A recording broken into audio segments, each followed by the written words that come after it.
మీ దేవుడంటే భయం, పరదేవుడంటే పరాచకాల మిస్టర్ జగన్ రెడ్డి. పరమత సహనం చూపే హిందువులంటే అంతా అసహనమా?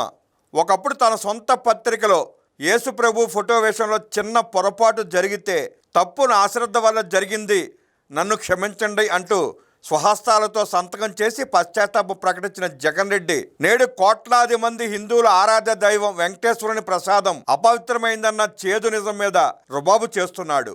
నాడు ప్రభువా క్షమించు అని రాసిన లేఖలో పశ్చాత్తాపం ఉట్టిపడింది. ఒక చిన్న సబ్ ఎడిటర్ చేసిన పొరపాటుకు కూడా తానే బాధ్యత వహిస్తున్నానని, క్రైస్తవ సోదరుల మనోభావాలు దెబ్బతిన్నాయని తలడిల్లిపోయాడు జగన్ రెడ్డి. మరి ఆనాడు ప్రభువా క్షమించు అని వేడుకున్న అదే చేతులతో ఈనాడు హిందువుల విశ్వాసాలను వెక్కిరిస్తున్నట్టుగా మాట్లాడటం అత్యంత విచారకరం. ఆనాడు మీ పత్రికలో జర్నలిజం విలువలు గురించి ఓదరగొట్టారు. మరి నేడు ధర్మం గురించి మాట్లాడే ధైర్యం ఎందుకు రావడం లేదు? ఒక అబద్ధాన్ని 100 సార్లు చెప్పి నిజం చేయాలనుకోవడం రాజకీయాల్లో చెల్లుతుందేమో కానీ ఆ 7 కొండల వాడి చెంత అది సాధ్యం కాదు.